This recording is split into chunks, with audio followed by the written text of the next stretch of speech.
नमस्कार, बहुत स्वागत है आप सभी लोग का समाधान प्रोग्राम में। कैसे हैं आप सभी लोग? आप लोग के लिए हम लोग जीएस का पेपर 5 और 6 जो कि यूपी स्पेशल के नाम से जाना जाता है उसको लेके चल रहे हैं, जिसमें डे 74 का वीडियो है ये।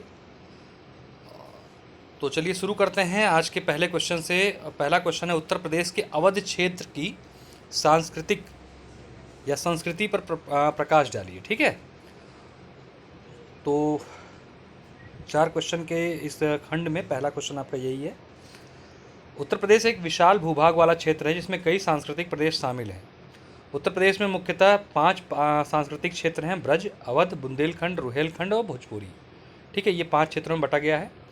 अवध उत्तर प्रदेश के एक भाग का नाम है जो प्राचीन काल से कौशल कहलाता था। इसकी राजधानी अयोध्या थी। अवध शब्द अयोध्या से ही निकला है। वर्तमान अवध में लगभग 25 जिले हैं। जो एग्जाम्पल के रूप में आपको दिए हैं, महत्वपूर्ण ब्रैकेट में डाल दीजिए, आप ज़्यादा मत लिखिएगा, नहीं याद आ रहा तो। अवध क्षेत्र की संस्कृति का तात्पर्य इस क्षेत्र में किए जाने वाले लोक नृत्य, लोकगीत और मेलों से है। ठीक, हमें क्या, अगर मान लीजिए हम संस्कृति के बारे में बात करें तो क्या लिखेंगे? ये तो लिखेंगे। तो फिर सबसे पहले हम अवध क्षेत्र के नृत्य के बारे में बात करेंगे। ठीक है, जोगनी नृत्य। यह नृत्य रामनवमी के अवसर पर किया जाता है। इसके अंतर्गत साधु या कोई अन्य पुरुष महिला का रूप धारण करके नृत्य करता है। कलाबाजी नृत्य। यह नृत्य अवध क्षेत्र के नृतकों द्वारा किया जाता है और इस नृत्य में नृतक मोरबाजा लेकर कच्ची घोड़ी पर बैठकर नृत्य करते हैं। पासी नृत्य। अवध तथा पूर्वांचल के पासी समाज के लोग द्वारा यह नृत्य किया जाता है। इस नृत्य में 7 अलग अलग मुद्राओं की एक गति तथा एक ही लय में युद्ध के भांति नृत्य किया जाता है। ठीक है, फिर है फरुहाई नृत्य। यह अवध एवं पूर्वांचल क्षेत्र में अहिर समाज का प्रसिद्ध लोक नृत्य है। लाठी डंडों के साथ पैर व कमर में घुंघरू बांधकर डफली और अन्य वाद्य यंत्रों के धुन पर यह नृत्य किया जाता है। ठीक, ये इंग्लिश में भी आपको दे दिया गया, ध्यान रखिएगा। जो इंग्लिश मीडियम बच्चे हैं उनको यहाँ से टेक ऑफ कर सकते हैं। फिर सोहर है। सोहर घर में संतान होने पर गाया जाने वाला मंगल गीत है। इसको संतान के जन्म और उससे संबंधित अवसरों जैसे सतमासा इत्यादि अवसरों पर गाया जाता है। राम जन्म और कृष्ण जन्म की सुंदर गाथाएं भी सोहर में शामिल होती हैं। फिर अगला है संस्कार गीत।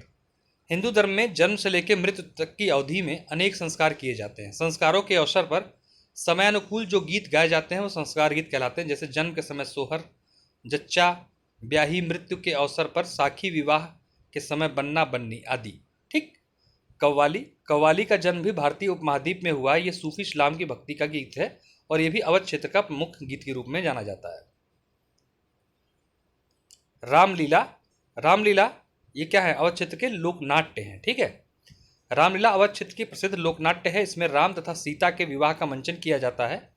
इलाहाबाद की रामलीला इस क्षेत्र में प्रसिद्ध है। नौटंकी, यह मनोरंजन प्रधान नाट्य है। कानपुर की नौटंकी अत्यधिक रूप से प्रसिद्ध है, जैसा आप सभी लोग को पता है।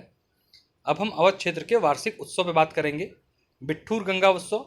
कानपुर के बिट्ठूर में प्रत्येक वर्ष कार्तिक मास में गंगा के तट पर इस महोत्सव का आयोजन किया जाता है। कंपिल महोत्सव यह उत्सव फर्रुखाबाद के रामेश्वर नाथ, कामेश्वर नाथ तथा जैन मंदिरों में आयोजित इस पर्यटन उत्सव को विभिन्न धार्मिक सांस्कृतिक कार्यक्रमों का आयोजन यहाँ पर होता है।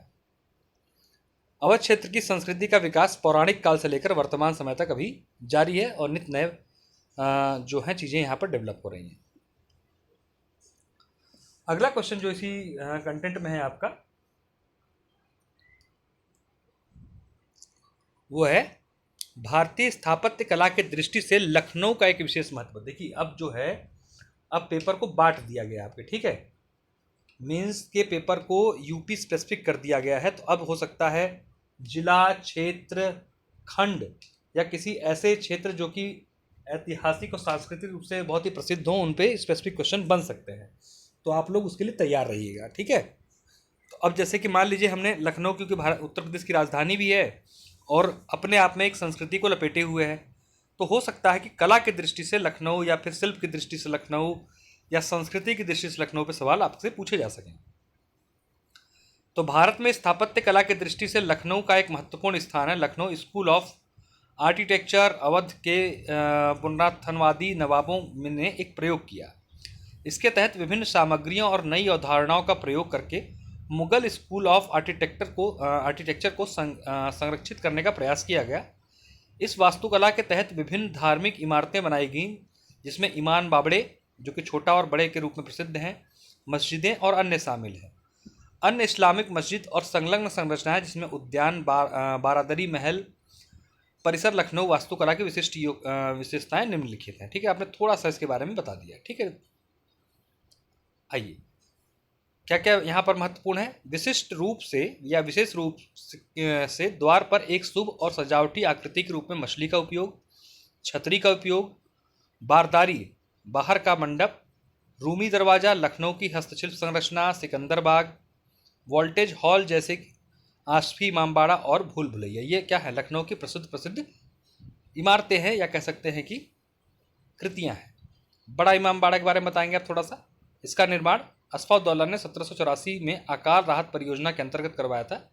ये विशाल गुंबदनुमा हॉल 50 मीटर लंबा, 15 मीटर ऊंचा और ईरान शैली में निर्मित ये विशाल गुंबद इमारत देखने और महसूस करने लायक है। इसे मरहूम हुसैन अली की शहादत की याद में बनाया गया था।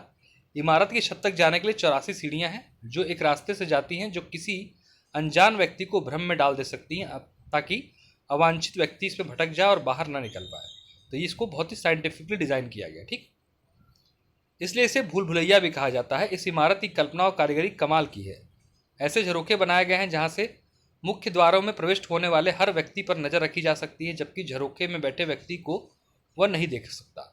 ऊपर जाने के रास्ते में ऐसी व्यवस्था की गई जिससे हवा और दिन का प्रकाश आता। देखिए, पहले आपको सीसीटीवी वगैरह तो थी नहीं और आदमी बहुत थे, तो उस तरीके से चीज़ें डिज़ाइन की जाती थी कि वो इन कामों को सीसीटीवी के रूप में करते थे। दीवारों को ऐसी तकनीकों से बनाया गया जिसमें यदि कोई फुसफुसा कर भी बात करे तो दूर तक भी वो आवाज़ साफ सुनाई पड़े। देखिए, अब सोचिए क्या तकनीक है।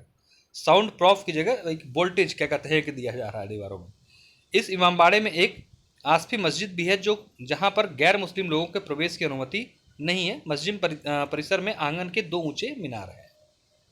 फिर आप आएंगे अगले खंड पे जहाँ आप रूमी दरवाजे के बारे में बताएंगे।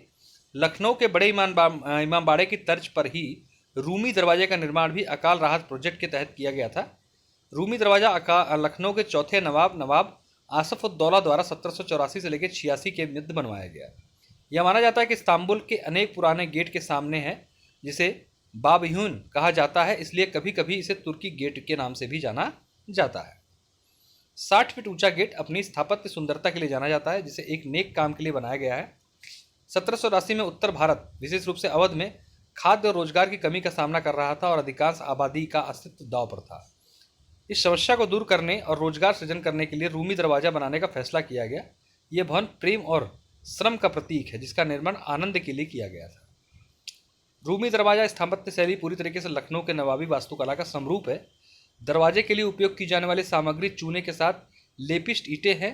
एक विशाल संरचना है जिसे इसके ऊपरी भाग के एक अनूठे एक 8 मुखी वाली छतरी और की ओर चिन्हित किया गया, जिसे सीढ़ी तक पहुंचा जा सकता है जिस तक, और तत्कालीन समय इसका उपयोग पुराने लखनऊ शहर में प्रवेश द्वार को चिन्हित करने के लिए किया जाता था। ठीक है, तो आप अगर सारी बातें नहीं भी याद हैं, थोड़ी बहुत भी याद है, तो आप मेंशन कर सकते हो। देखिए, बहुत सारी चीज़ें हम लोगों ने दे दी है। रूमी दरवाजे के बारे में सबसे लुभावना है कि लालटेन जिसमें सबसे ऊपर रखा गया, जो रात में संरचना को हल्का कर देता है और ये रोमांचकारी रूप से देखने योग्य होता है। पानी के छिड़काव जो कि मेहराब के किनारे से निकलते हैं, सुंदर नक्काशदारी फूलों की कलियों के रूप में होते हैं, जिन्हें यह स्वर्ग का मार्ग बन जाता है। देखिए कितना बेहतर क्या कहते हैं चीज़ें बनाई गई थी। छत्र मंजिल के बारे में बता दीजिए। ये लखनऊ का एक ऐतिहासिक भवन है। इसके निर्माण का प्रारंभ नवाब गाजीउद्दीन हैदर ने किया और उनकी मृत्यु के बाद उनके उत्तराधिकारी नवाब नासिरुद्दीन हैदर ने इसे पूरा करवाया। इस 2 मंजिला इमारत का मुख्य कक्ष 2 मंजिली ऊंचाई का है। इसके ऊपर एक विशाल सुनहरी छतरी है जो दूर से देखी जा सकती है। इस महल के ऊपर स्थित अंडकोशी मंडपों पर छतरियों के कारण इस भवन का नाम छतर मंजिल पड़ा हुआ है। ठीक, और डिटेल दी गई, आपको याद रहे तो दिख दीजिएगा, नहीं तो कोई बात नहीं, है ना। फिर सिकंदर बाग, यह एक बाग या उद्यान है। यह एक बाग या उद्यान है जिसे ऐतिहासिक महत्व की एक हवेली समाहित है। इसे अवध के नवाब वाजिद अली शाह ने ग्रीष्मा अवकाश के लिए, अपने ग्रीष्मकालीन को बिताने के लिए बनाया था।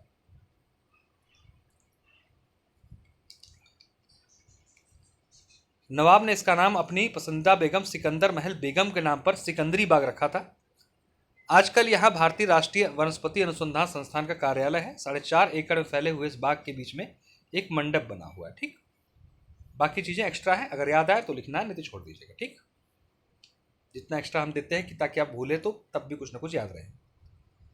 अब अगला क्वेश्चन है, उत्तर प्रदेश के पूर्वांचल का सांस्कृतिक दृष्टि से विशेष महत्व है, टिप्पणी कीजिए। अब देखिए, पिछली बार 2022 पीसीएस में आपको याद होगा पूछा था उत्तर प्रदेश के पूर्वांचल के लोक गीतों पर चर्चा कीजिए। अब अगर मान लीजिए क्वेश्चन आ जाता है उत्तर प्रदेश के पूर्वांचल का सांस्कृतिक दृष्टि से विशेष महत्व है, टिप्पणी कीजिए, तब आपके लिए काम भर का चीजें आपको कंटेंट यहाँ पर उपलब्ध कराई जा रही है। पूर्वांचल उत्तर प्रदेश और बिहार का एक महत्वपूर्ण भौगोलिक क्षेत्र है। इसे उत्तर प्रदेश का पूर्वी छोर और पश्चिम बिहार के हिस्से में इसमें शामिल किए जाते हैं। पूर्वांचल क्षेत्र में उत्तर प्रदेश के आजमगढ़, बस्ती, गोंडा, गोरखपुर, प्रयागराज, वाराणसी मंडल आदि शामिल है। ये इंडो गैंगेटिक प्लेन पर स्थित है। इसे कृषि क्षेत्र के लिए अनुकूल माना जाता है। पूर्वांचल भारत के सबसे प्राचीन क्षेत्रों में से एक है, जिसकी अपनी समृद्ध विरासत और संस्कृति है। 3 प्रमुख भारतीय धर्म, हिंदू, बौद्ध और जैन धर्म इस क्षेत्र के उद्गम स्थल माने जाते हैं। पूर्वांचल में वैदिक काल की संस्कृति आधारित शिक्षा बाद में पाली के साथ युग्मित हुई और आगे मध्यकालीन फारसी और अरबी भाषाओं के साथ प्रचलित प्राचीन भारत की विशाल विरासत ने इस क्षेत्र को हिंदू, बौद्ध, मुस्लिम शिक्षा का एक महत्वपूर्ण केंद्र बना दिया। पूर्वांचल की संस्कृति के मुख्य विशेषता में लोक गीतों, लोक नृत्यों की परंपरा है। इन्हें धोबिया, कहरवा, आल्हा, पवरिया, बिहरा, चनैनी, स्वांग, लौंडा नाच और विभिन्न प्रकार की नौटंकी शामिल है। पूर्वांचल के को स्थानीय खाद्य पदार्थों के विशिष्ट स्वाद आस्वादन हेतु भी प्रसिद्धि प्राप्त है। यहाँ के पकवान में पकौड़ा, जलेबी, इमरती, पुआ, गुलगुला, खुरमा, खाटी, चोखा, पूड़ी, गुड़ खीर, बनारसी पान आदि शामिल है। अब आपने यहाँ जब संस्कृति बात करेंगे तो आपको खान पान के बारे में भी बताना पड़ेगा। पूर्वांचल के ग्रामीण और उप शहरी क्षेत्रों में अवधी और भोजपुरी प्रमुख भाषाएं हैं। वह शहरी क्षेत्र में भी इन्हें प्रभावित हिंदी बनाती हैं। पूर्वांचल स्थित प्रयागराज 3 नदियां गंगा, यमुना, पौराणिक सरस्वती के संगम पर बसा हुआ है। मुगल शासक अकबर ने इस शहर का नाम इलाहाबाद अर्थात ईश्वर की नगरी रखा था।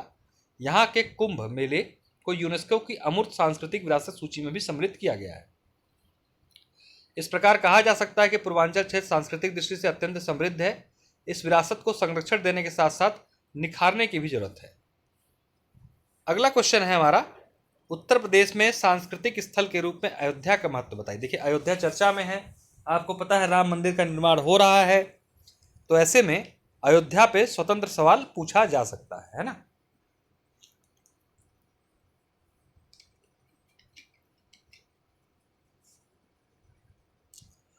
तो अयोध्या सरयू नदी के तट पर बसा एक धार्मिक और ऐतिहासिक नगर है।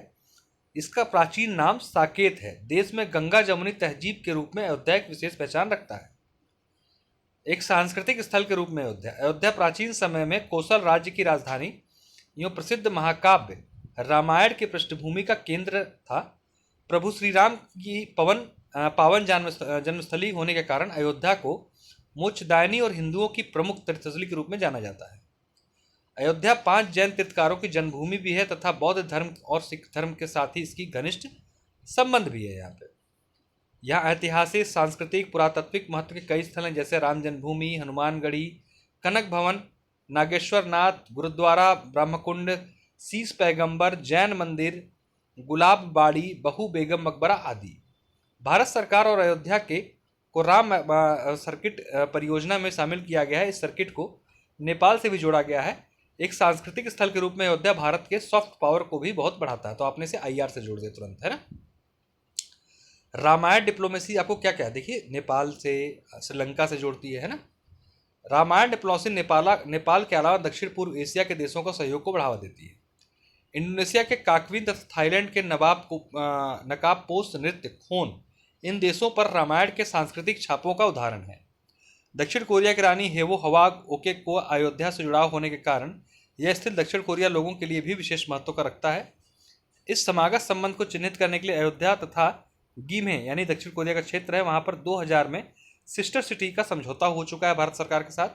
हाल ही में सुप्रीम कोर्ट के निर्णय पर अयोध्या में राम मंदिर और मस्जिद का निर्माण किया जा रहा है, जो कि सांस्कृतिक तौर पर एकीकरण को और मजबूत करेगा। इस प्रकार कहा जा सकता है कि अयोध्या पवित्रता, धर्म, परंपरा, इतिहास और वास्तुकला का मिश्रण है, जो ऐतिहासिक से लेकर धार्मिक तक विभिन्न अनुभवों को प्रदान करता है। तो ये हम लोग के डेली बेस प्रोग्राम का एक हिस्सा था जो आप लोगों तक उपलब्ध है। हम लोग जो थोड़ा सा अगर आप क्या कहते हैं, अगर ध्यान से इस काम करेंगे तो ध्यान रखिएगा, इसके अलावा आपको एक पेज भी पढ़ने की आवश्यकता नहीं, कहीं से करंट पढ़ लीजिए, अगर पढ़ना वो भी हम देंगे आपको, समाधान मतलब संपूर्ण समाधान। अब आपके मेंस के लिए हम प्रतिबद्ध हैं, 80% सवाल यहाँ से फंसाएंगे और इस बार आप लोग देखिएगा भी, 23 का मेंस देने जाइए। शब्द हो सकता है ऊपर नीचे हो जाए, लेकिन कंटेंट जरूर मिलेगा आप सभी लोगों को, ठीक है। तो चलिए, दिए गए नंबरों पर संपर्क कर सकते हैं आप एडमिशन के लिए। बहुत बहुत धन्यवाद, नमस्कार।